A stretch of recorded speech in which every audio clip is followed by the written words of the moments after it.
everybody, and welcome back to the channel. If you're new here, I'm Jane.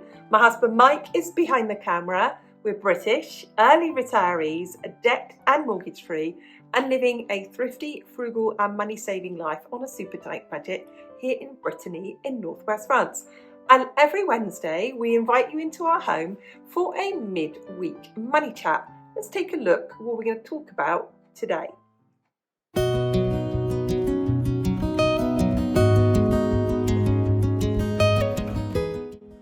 So here in France and across other European countries, we as the population have been told and have been warned, quite starkly may I add, to reduce our power consumption because we are not going to have enough power to do everything we usually do, and especially if we have a very cold winter. So we're all into the practice now. People in Germany were warned about this in June to cut back on their energy consumption.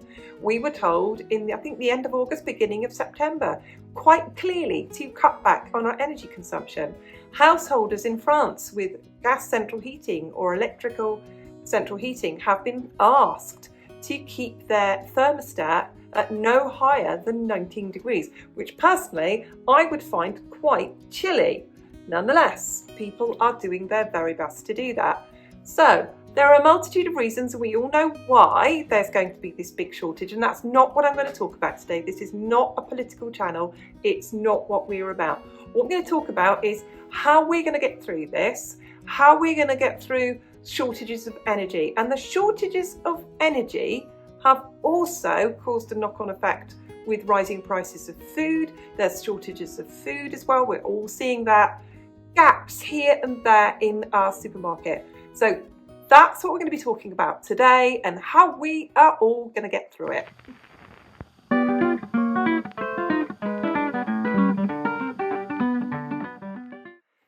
Now, when it comes with dealing with power blackouts, when it comes to dealing with maybe rolling blackouts, we've all got anecdotal evidence, haven't we? We've all got examples of our own.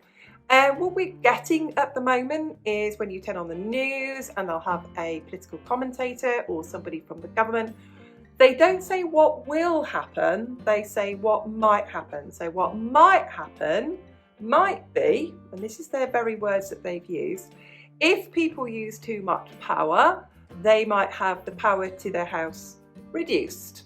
Now here in France, we can choose how much power comes into our house.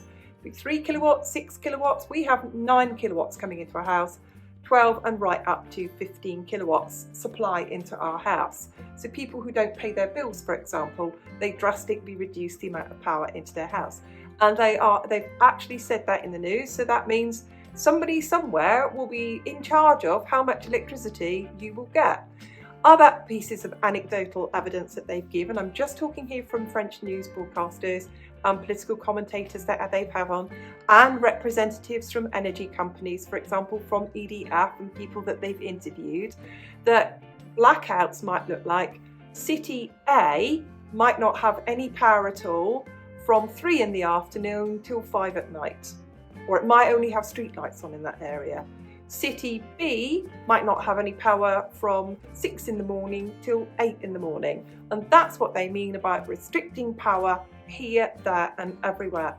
And then there's the obvious part, and this is the anecdotal evidence that I'm going to share with you. If you're like me and you live in a rural area, in a rural community as we do here, our community is about 1,000 people, we have had power cuts here due to storms, trees or storms bringing power lines down, and we've been up to 72 hours without power. We've been 2 weeks because of weather without the internet. So that's anecdotal evidence. We haven't got concrete what is going to happen or what could happen, but like I said, anecdotal evidence. We could be a few hours here and there without energy, and we all know, those of us who live in rural areas, what it is like to be without power for a few days at a time due to weather.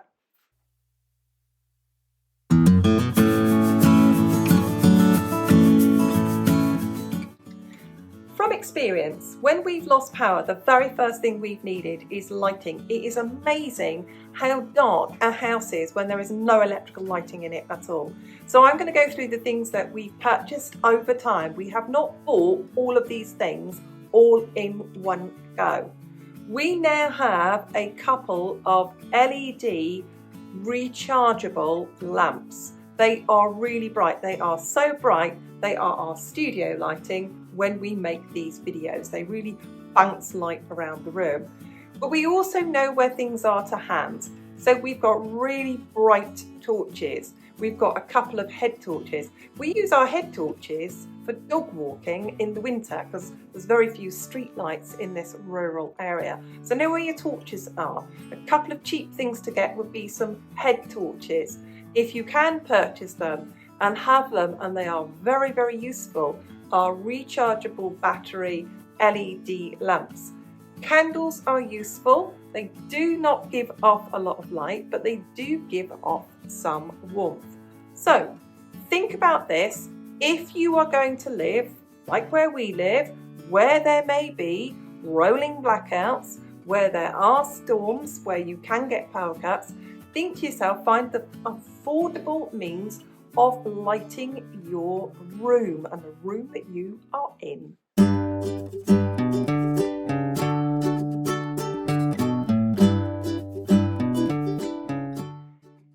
Now, we've lived in houses where we've had gas central heating at the flick of a switch, and we've had no other heating in the house at all. And had there been a power cut when we've been living in those houses, we'd have had absolutely no heating at all. So what we've learned over the time is to be a bit more independent with our heating, and that's why we have chosen, because of the rural area that we live in, to have wood heating. It's just our choice. But I know you all can't have that. You can't all live the way we live. I always share what I do.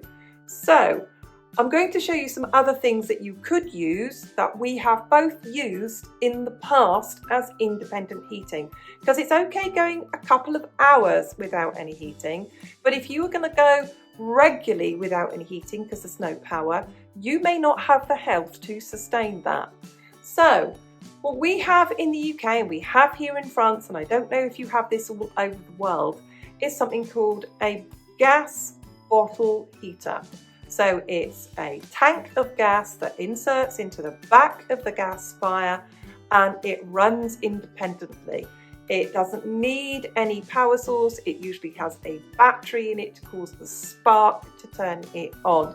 And some of the older ones, you can light them with a match. Go poof when you ignite them. I remember them being quite scary. And the other ones, here in France, they're called a poêle à pétrole. And in the UK, they are called a paraffin heater. They're really, really common here. They don't smell in the way that the old-fashioned ones, paraffin heaters, used to smell. And the modern ones don't smell. If you're worried about cost, I mean, I have a gas bottle heater in my sewing room. It's too far away from where our wood burner is for the heat to get there. So I have a gas bottle heater in there, and it was my office when I was working at home and when I sew in the winter. And I don't use the gas bottle very often, but if I'm in there for a few hours a day, it costs me 35 euros for a gas bottle. I know as I'm talking here that Mike's going to insert some pictures of this, and he's also going to insert some pictures of the French paraffin heaters. And I have seen people having similar paraffin heaters in their homes in other countries, so I know that it exists. But something for you to think of, especially if you're going to be faced like us with possible rolling power blackouts, or if you live where there's any kind of bad weather that could cut you off, is how are you going to heat yourselves? If that power is going to be off for 2 or 3 days, what are you going to do to heat yourselves? So I hope that's a bit helpful. So like I said, we heat with wood, but not everybody lives in the countryside.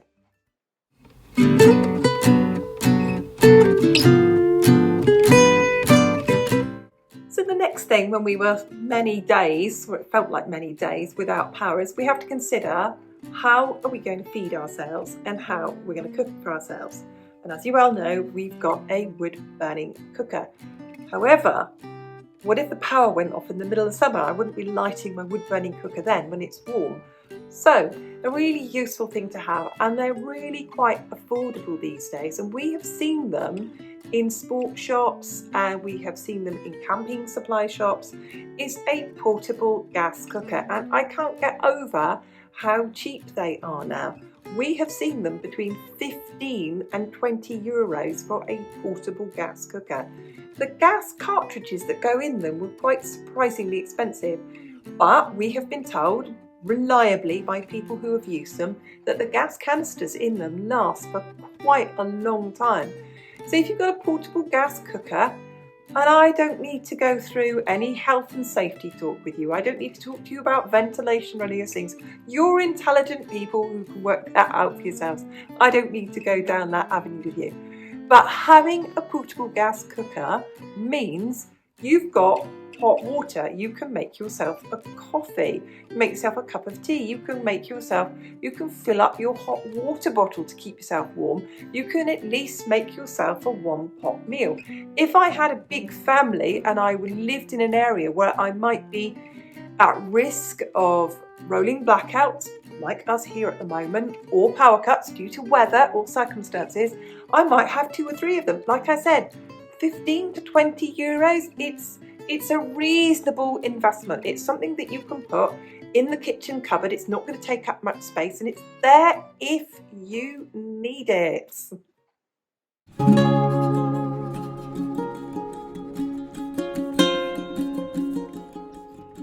Now, I don't know what kind of hot water system you have, but we have a 200-litre hot water tank that heats up by cheap rate electricity overnight. And we found by rationing out that hot water when we had no electricity supply for 2 or 3 days, that we could have enough just to have a really quick shower of hot water. We had enough hot water as well to wash our dishes. But what if you don't have a hot water system like that? What if you have an on-demand hot water system that requires electricity to run that? Even if you have a gas boiler, it requires electricity to usually pump the hot water around as well. So what would you do instead? So we all need to have things on hand just in case. So if you look in a camping shop or in any regular store, you may be able to find a reasonable size, large enough plastic washing up bowl. You may normally wash your dishes in a dishwasher. You may normally wash your dishes under a hot running tap. You may not be able to do that with rolling blackouts. You may not be able to do that with rising costs, let's face it.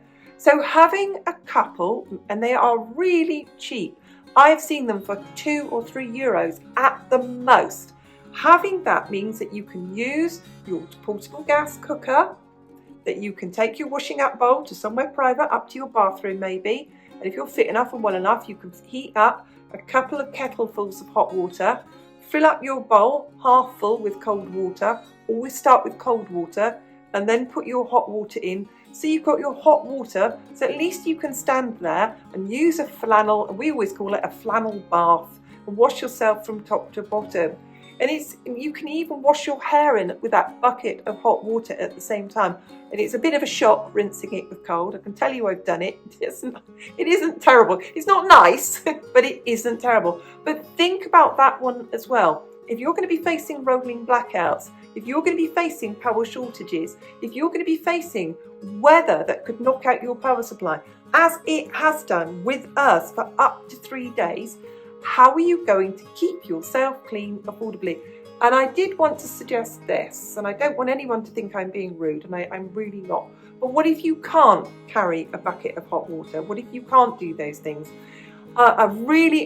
This is a heartfelt suggestion, and these are very reasonably priced as well, is to look out for baby wipes. So if need be, if you don't have the strength to carry around buckets of hot water to somewhere private, me personally, no one's walking past my kitchen sink. I could have a wash at the kitchen sink if I needed to.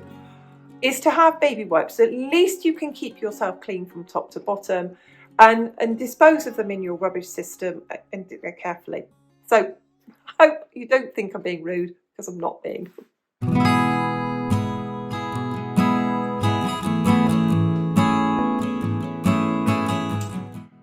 The next one I want to get on to is an alternative source of power. Now, we live in the middle of nowhere. It's not going to hurt our neighbours or anyone else if we do run our petrol generator. And I know many of you who live like we do in a very rural area will keep a power generator. We have a barn on our land and we use the petrol generator if we need power in our barn. However, we found it so invaluable when we've had those power cuts in the past that we've got the power generator. We can generate our own power. We can put our generator far enough away from the house that the noise doesn't drive us crazy. And we've then invested in, and again, they're not really expensive. They're about €20 at a time, of big, long exterior extension power cords that we've been able to run from our other side of our garden shed, which is like a concrete bunker, right up to our house. And then we've had power cords that we've been able, extension leads is what we call them, that we've plugged into that. So we've been able to have proper lighting in our kitchen and our living room. Because like I said in the beginning about candles and lamps and things, they give off enough light, but it's just not the same as having proper lighting. And also we've used that alternative power in the past from our generator to plug in our fridge and our freezer. But what are the alternatives? You can buy a battery generator, and we've seen them from as low as €200. So they would power a TV, a couple of lamps, charge up your mobile devices, right up to a couple of €1,000. And the ones that are a couple of €1,000, you could plug in a mini oven, you could plug in a kettle, you could work from home if you needed to. If your job absolutely relied on it, you would be able to work from home. You can also get small power packs that you can keep charged up. They're really important things to have to keep charged up, especially for communication, to keep your mobile devices charged. So if it's something that's important to you, if it's something that's within your within your budget, is to have a battery generator. If you live like we do and you're in the middle of nowhere, could you have a petrol generator? But to think to yourself, how would I get through 3 days? And anecdotal evidence, there are people here in France who've told me they've been without power for up to 7 days. How would you cope with that if you didn't have power for up to 7 days? Could you? Would it be something that you would consider having, for example, a battery generator that you can charge from your car, that you can charge with solar panels, and solar panels are getting cheaper all the time? Could you get in your car, drive to your friend's house who has got power or who has got a petrol generator to charge up your battery generator? So something for you to consider within your budget. Never suggest people go out and buy something that's not in their budget, of having either a petrol generator or a battery generator.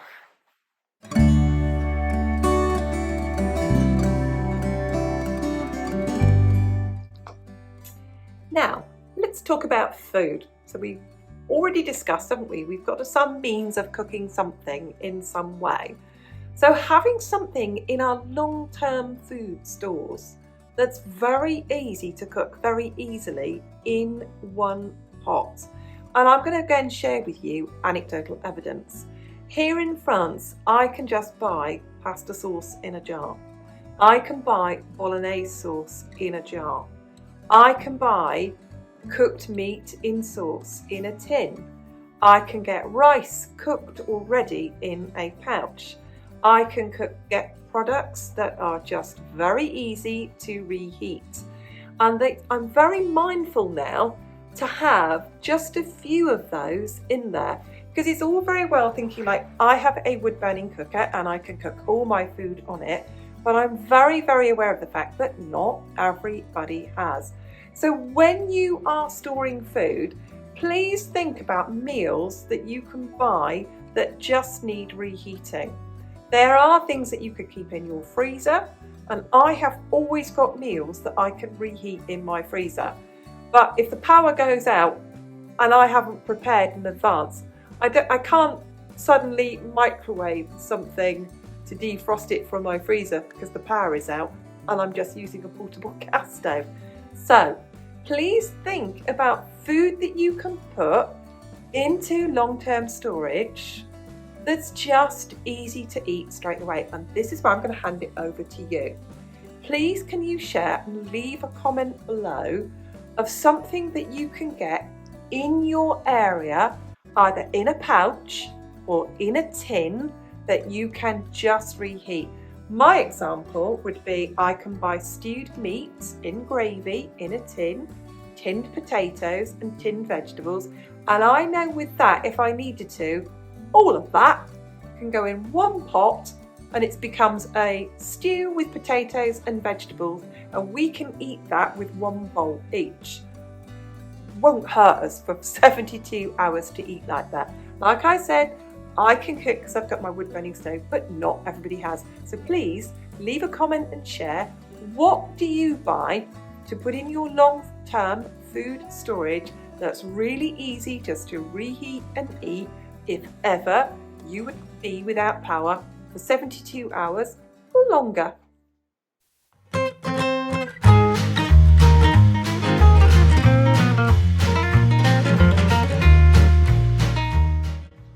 I started with anecdotal evidence and I'm going to end with anecdotal evidence. So the following things are the things that we're going to be doing in preparation for possible power cuts, possible blackouts, or possible storms. So I'm making sure that we have got plenty of wood split and put away so we are warm and that we are able to cook.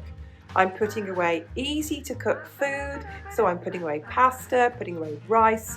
I'm making things for the freezer, and I'm also making sure that I've got a good supply of tinned meat, tinned fish, and that I've got plenty of tinned vegetables, because if the power goes, they are not going to fail. I'm going to make sure, well, the royal I, my husband, will be making sure that our petrol generator is fine, that we know where all our torches are, all our LED lamps are, all of our extension leads, and that we are ready to assume braced position should we be faced with either rolling blackouts or pesky winter storms that can knock out our power.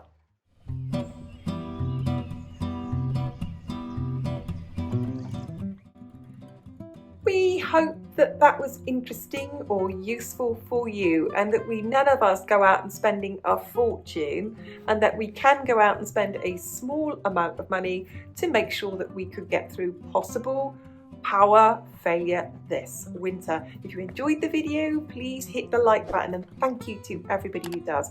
Thank you to everybody who leaves a comment. We read every single one of them. Just leaves me to say, we'll see you soon. Bye.